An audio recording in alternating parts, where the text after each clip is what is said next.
Well, I think, for one thing, you know, you go to movies to be involved in the picture, to get a sense. I want to lose myself up in that screen for a few hours, and in a sense, know what it's like to be human, in a way. Then you come across certain kinds of films that, when you go to the theater and when you see them, you're completely surprised. They make you look at life a different way. They make you look at being human a different way. They touch areas that you don't want touched sometimes. Yeah. It's provoke you, which is good. And then there's that rarest of films where, when you see it continually over years, 10, 15, 20, 30, 40 years, you still see more in it. And what's even better is that if you're making pictures, you go back to this well, this source, for A, inspiration, and B, maybe it should be A, is to learn how to make pictures. To learn, and remember, when you get tired, especially if you make 10 or 12 films in your life, and you get tired, you say, why, how can I get that better? What can I do? You look at that source, you look at that inspiration, you say, well, Kubrick wouldn't let it stay this way. Yes. He would have changed that angle. He would have worked it out. He would have tried to figure out getting more time to shoot the scene this way or that way. He would have really seen it to its end. And for that inspiration, I must say, it's looking at his films. And there's many ways I look at his films besides on a big screen. I like watching them on television. I like watching with the sound off, so I can see the rhythm. You do that? Watching with the sound off. Sometimes you can see the rhythm of the cutting and the camera moves. When we first met, which was 1980, when he was just finishing the construction of his sets for The Shining, every phone conversation was just an inspiration for me personally.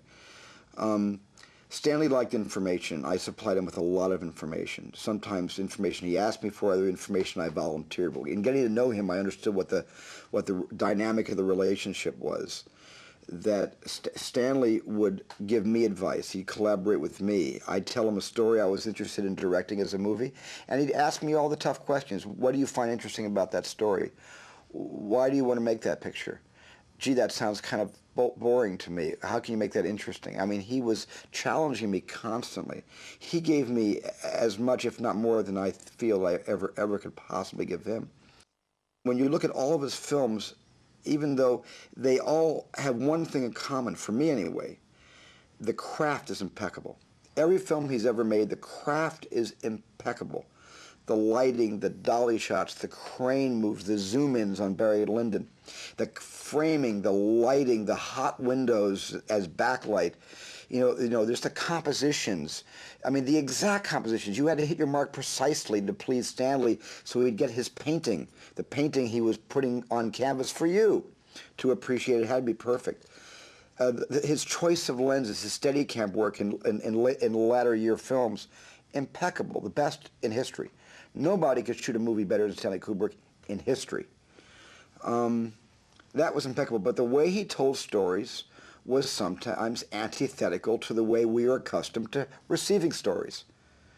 And I think sometimes Stanley just did that because he didn't want to be like everybody else, and he had a very specific way of telling a story. It's not that he wanted to show off, I'm so different than you, but he said, why does every story have to be told the same way? He would tell me the last couple of years of his life, when we were talking about the form, he kept saying, I want to change the form. I want to make a movie that changes the form. And I said, well, didn't you do that with 2001? He said, just a little bit, but not enough. I really want to change the form. So he kept looking for different ways to tell stories. Well, I think the first thing that made Stanley Kubrick so special was he was a chameleon. He never made the same picture twice. Every single picture is a different genre, a different period, a different story, a different risk. The only thing that bonded all of his films was the incredible virtuoso that he was with craft and with editing and with performance and with camera placement and with composition. But every single story was different. And every single story somehow was so mysterious in the way the story was told. So kept you guessing, how's this going to turn out? What's going to happen next? I can't even imagine.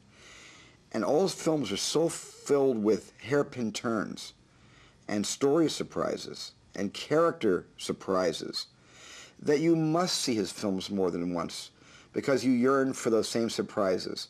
And the genius of Stanley is you can look at a movie of his 15 times, and even though you know it's right around the corner, you'll still give it up, and you'll be surprised all over again. Well, I first saw 2001 as a child. I was about 7 years old, and they re-released 2001 in the wake of the tremendous success of Star Wars. And so the appetite for anything to do with science fiction then was massive. And my father took me to the Leicester Square Theatre, and it became this sort of seminal introduction to the power of cinema, what cinema can be. I remember the size of the screen, I remember the sense of awe. And over the years, my relationship with the film has evolved, but I think that first response is in many ways, I think, the truest response to 2001. I think it is primarily an emotional experience. It's something you feel. Like all great works of science fiction, and I think 2001 is perhaps the greatest, it's in dialogue with our ideas of the future. It's in dialogue with a continually evolving present about what the future represents, what that might be. And the film has never failed to be massively relevant in a cinematic sense and in a storytelling sense. But its technological relevance has sort of ebbed and flowed over the years, depending on what's going on in our world. Kubrick, more than any other filmmaker, understands the potential of movies to be anything. He understands that screen, that form in which you're watching, that you're sitting with an audience looking up at that screen can take you anywhere and do anything. There are no rules as far as he's concerned. The idea of what can cinema do that other art forms can't, how can that create a purely cinematic experience for you? He is is a very rare kind of filmmaker that is cherished by audiences, but also by filmmakers. Filmmakers constantly reference Kubrick. So I think the influence is just, even if you don't try to think about it, the ghost of Kubrick is always around when you're trying to do something. I wrote Lionel White because I didn't want to thank Kubrick.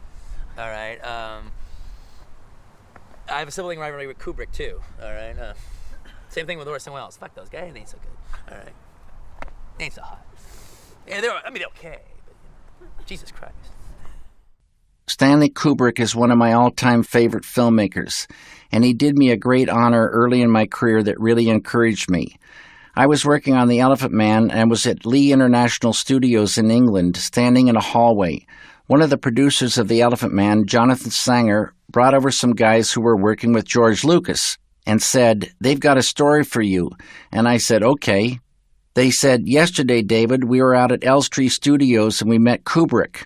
And as we were talking to him, he said to us, 'How would you fellas like to come up to my house tonight and see my favorite film?' They said that would be fantastic." They went up, and Stanley Kubrick showed them Eraserhead. So right then, I could have passed away peaceful and happy. I like all of Kubrick's films, but my favorite may be Lolita. I just like the world. I like the characters. I love the performances. James Mason is phenomenal beyond the beyond in this film.